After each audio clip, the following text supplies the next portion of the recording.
This one time, I was about 12 when I was given permission to start using my dad's spare laptop, since his work gave him a new one every couple of years and he thought I could use the experience to get used to tech early on. When I got into high school, I got word from a group of stoners, why the fuck they were talking about it, hell if I know, that they were accessing restricted parts of the internet which held everyone's information. I went ahead and did some more digging online and found out about the dark web, what most of you know as the deep web, finding proxy sites as well as hacks that you could use via command prompts to mask your IP address and basically walk through a lot of locked doors. I spent the better part of my late teens doing this kind of stuff online, using a few online forums like Rad.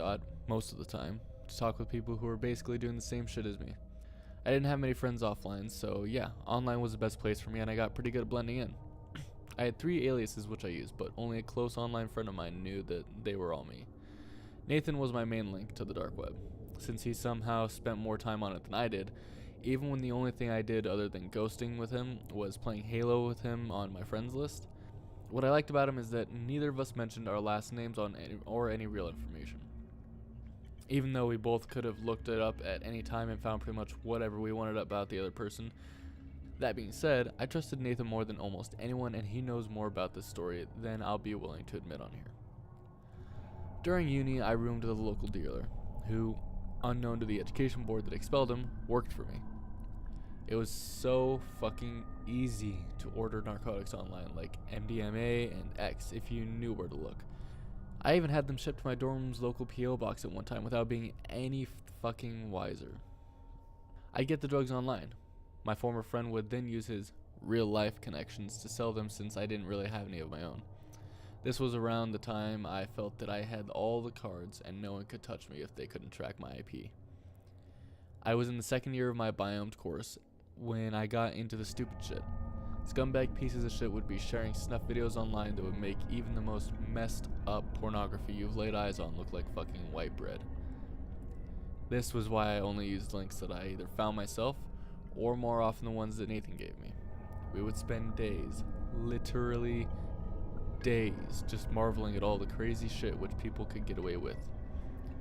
Yeah, the government had to shut down the main sites like Silk Road and Mad Onion, but those are like the only ones that idiots online ever seem to take notice of. Other hackers would message me on forums asking for sites to get weed and other drugs from, which was as simple as pointing in a fucking direction. The university claimed to monitor internet traffic to stop people from doing freaky shit online after they heard people were hacking student accounts and ruining online schedules, but I guarantee you that they did absolutely nothing to people who were actually doing it. Note, I'm not confessing to have done these acts. I just know exactly which individuals did. By third year, I had made enough money to have a long screen set up of my own, which made decrypting site details a lot quicker for me, since I could actually read 200 bars without having to scroll through the tab, and I actually had gotten pretty good at it. I had been delving around some messed up sites, and to be honest, I'd even talked in chat rooms to some of the admins in charge of them. You'd be surprised how normal a child pornography site owner would seem if you didn't know that he also had a day job. I got more curious, though. Fucking stupid of me. After nearly 10 years of seamlessly making my way around the dark web, deep web is more of a pleb term if you're talking with more experienced users even today, I joined Nathan as well as a few others in the chat room just fucking about and sharing some screwed up sites. Might sound weird, but for me, it's a pretty everyday thing to do. Nathan and another friend were talking about some site that no one had managed to get past the encryption to apart from one or other person who's even more of a no life than me. The rest of us are pretty sure he's autistic or some shit because the site he shared with us was arguably the most vile thing I've ever laid eyes upon. For those of you that are still with me, this is why I'm posting this here. This site is more cancerous and revolting sector from the darkest part of the web. It is a scar that I bear to this day, and it is one that I will never, ever forget. I'll warn readers again, this is not for the faint-hearted, and something that even the most emotionally numb people will not be able to deal with. I won't share this site URL since I don't want this post being taken down, nor do I want anyone even giving it the slightest bit of publicity aside from what I have to say here. That being said, it did have a subheading in the HTML that I'll leave other people like me to have a look at if they want to. Most people referred it to as cold body. The autistic dude who was in the chat room earlier gave Nathan and I an encrypted URL for us, but he was too giddy about getting to the site himself to send us an encryption, so Nathan and I had to manually go through the whole process ourselves. We tried for hours. Nathan and I had been doing this for the entirety of our adult lives, yet we'd never seen a code like this before. Come to think of it, I doubt that the other guy in the chat cracked this by himself. Nathan and I both called it a night, so I left the command prompt open and went outside to smoke a joint. Nathan remained on the chat so we could play Anvil, a Russian crack of Halo for PC. But when I got back, his microphone was muted for some reason. For people like us who had nothing to hide from one another, we almost never muted our mics. I waited a few minutes, thinking maybe he's jacking off or maybe gone to get something. Nothing. I don't think much of it. My brain too occupied with the cannabinoids flowing through my bloodstream, I sat down and took another look through the code. Thinking there was something I missed, I did. The code was completely different.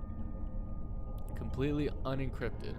I simply launched the URL on my PC Word for a while, until finally opening up about 20 windows across my two monitors, all of them scrambling code throughout a debugger that I had installed.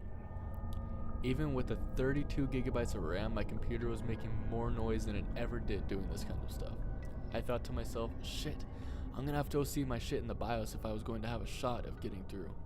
And I was not feeling up for it after smoking too much. I get ready to hard reset before my monitors turn off and back on one at a time. This was when I started getting a bit paranoid and was thinking about just letting it go. I wish that was what I did.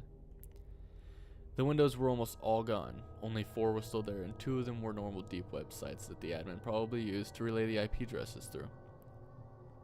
First site that I had seen do that. All of the text was a dark red and extremely primitive for a site that I thought would be at least a little bit more impressive considering its security. The main center window had only a small amount of text on the screen. If you have made it this far, you know what you are in for. If you still don't, you don't belong here. Even though I was feeling mellow, the text and sheer awe of what I was getting myself into pierced me with a fear. A simple yes/no prompt popped up in the window. I accepted and ready for whatever awaited me on the other side. I accepted, ready for whatever awaited me on the other side. A chat room window came to life in the second remaining window. I was wondering what it was for. Perhaps another IP relay or a shadow app that hid the true nature of the site behind it. It simply stated /insert name, as well as an optional password that I'm still not sure what was for. The fact that people might have accounts to this kind of site, looking back on it, is fucked up. I used my most recent alias, Diablo _ pound. The pounds are censored for obvious reasons. A couple more scrolls of red text flew up the window, and then it opened up into an actual sort of chat room like you'd see on an Omegle or some shit. Except with no ads or color or anything besides the dark red text. The chat was a bit more advanced than the first window, which was now frozen and wasn't responding to any console commands I was using on it. I have to say, the feeling of finding the site in the first place felt pretty awesome. I couldn't wait to tell Nathan. That was until the chat window popped up with names. One that I recognized as his, using one of his aliases as well. I'd say about 3 dozen people were in the chat room. No names that I can remember, and even if I did, I wouldn't dare reveal them. Not after this. I tried calling Nathan on my phone, but he obviously wasn't picking up. We were so fucked. It was stupid of us to delve this deep without even knowing what we were getting ourselves into. Users definitely had met before, as they immediately started posting messages to the window as me and Nathan remained silent. As they were casually talking about stuff, I was starting to calm down a bit. Maybe this was just a stupid exclusive cult website that talked about organizing deals or dumb shit that I found in the past. It all seemed so normal, so why all the obscurity? The first window, still blank and unresponsive, suddenly began loading up a video file of some sort. A snuff video, perhaps? It would make sense to hide one, but not this extensively, and the chat room didn't make much sense. I wish this stuff had been going through my head at the time, if I wasn't retarded enough to get stoned before going through with this shit. I felt tempted to ask the other users what the video was about, but I was afraid that might give me away as someone who's not supposed to be there. Nathan hadn't said anything either, so I wasn't going to risk doing something suspicious like that. I got the guts to ask, "What are we all here for, then, you cunts?" Trying to sound as eccentric and dim-witted as I could.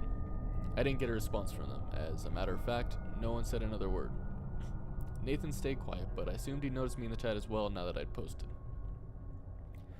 The video had stopped loading and had begun playing. Some more messages from the other users started sharing their anticipation as footage of a dark gray basement somewhere took shape on the screen. The resolution for the video was pretty awful at first, but rendered pretty well after about 30 seconds.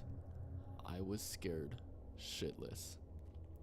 No one else was in the house that I shared with my dark roommates. Most had left for the summer vacation, and I didn't head home for another 2 weeks.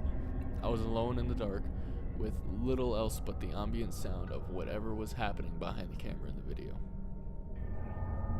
It stays like this for about 4 or 5 minutes. I spent every second of it staring at the screen, waiting for something to happen. Finally, a dude steps onto the screen, holding up a whiteboard with foreign letters on it, as well as the words "cold body" underneath. The guy was fucking ominous to look at.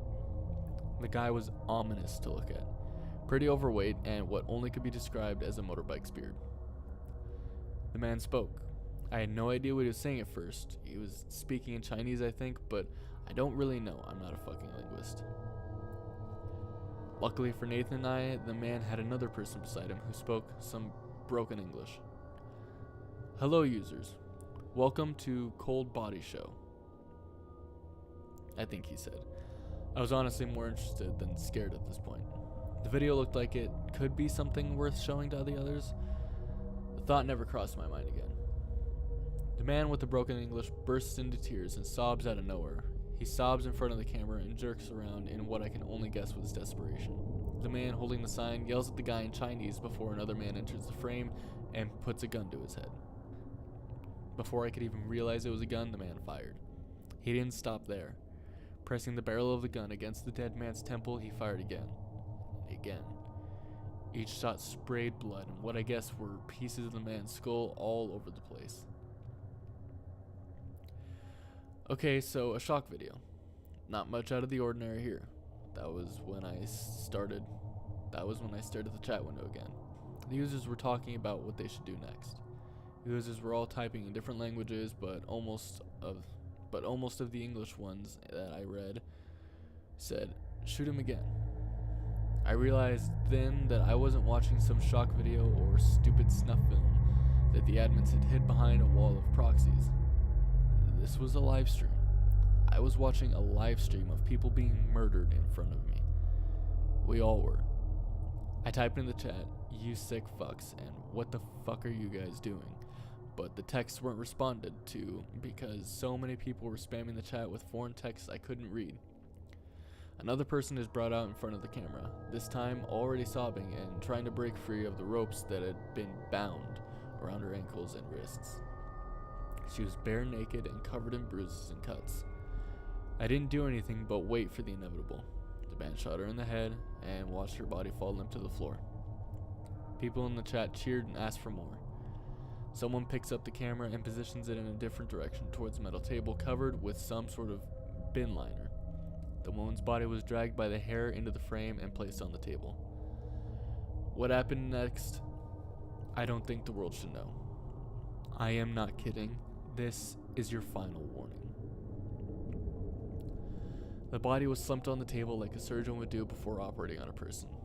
Some more people, wearing red and black ski masks, went up to the body holding items varying from kitchen knives to cordless drills.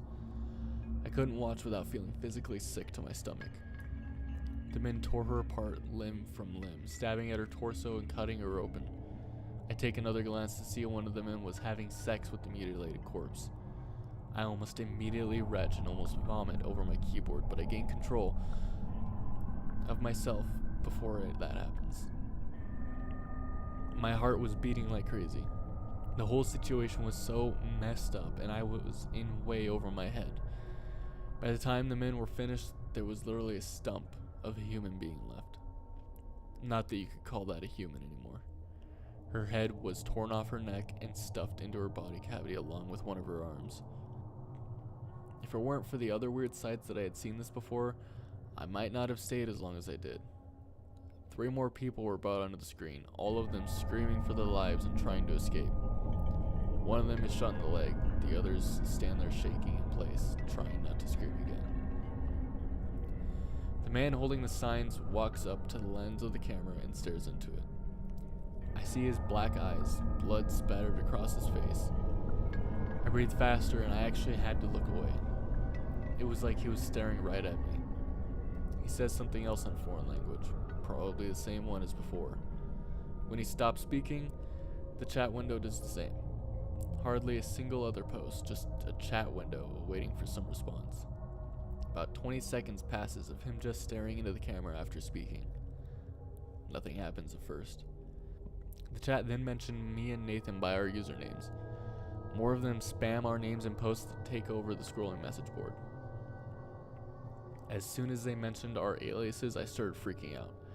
I try to close the black windows, but every time that I try, the window says that the application is not responding.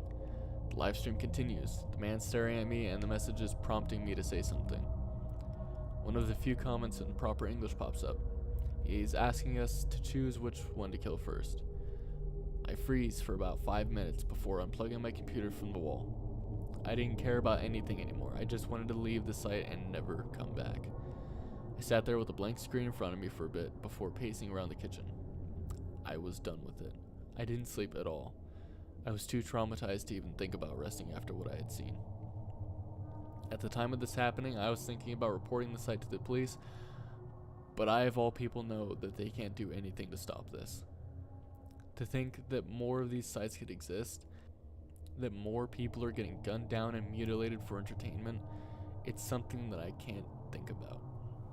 I spent 2 days talking to some close friends about this stuff, though I left out all the details and just said I'd seen some disturbing online. They all know what I do in my free time, so they didn't think much of it since I had mentioned snuff films and messed up sites before. They didn't know what Nathan and I had seen. I mustered up the courage to turn on my PC again, and I was relieved to see no sign of any viruses, and most of all, no black windows scattered on my desktop. I immediately go check if Nathan had left me any messages on Rad.dot. I had several messages from him, with a few files attached to the second. I was hoping to talk this whole ordeal through with him, but the files immediately caught my eye. The attachments were pictures of me stolen from my Facebook and email. Pictures of my old school, university, and even my friends. The messages after were my address, emails, online aliases, and even the names of my family members. My IP address was posted to the bottom, and I realized how fucked I am. The last picture of me and my old girlfriend with her IP address and details pasted on the top of the picture. There's no way that they tracked me down. I take a few minutes to pull myself together before writing back. What happened? Who are you? I didn't get a response, and I still haven't to this day. He has all my details. He knows everything about me and my family, and I don't even know what else. I still don't know what happened to him since I left that live stream. I can only pray that the information he has doesn't fall into the hands of those murderous, insane motherfuckers who killed and desecrated dozens of people on the darkest part of the internet.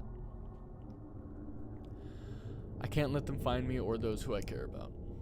I will never go back to that part of the internet ever again. It's not safe for me, you, or anyone. The police can't find them, but they can find you. Don't try and find the site. Don't try and report the site. They will do to you what they did to me. And if you think that they won't find you, then remember that I was invisible. Do you want to take the chance that they won't find someone like you? Don't go into the deep web, and for the sake of humanity, never seek out the people who are behind this. find you too.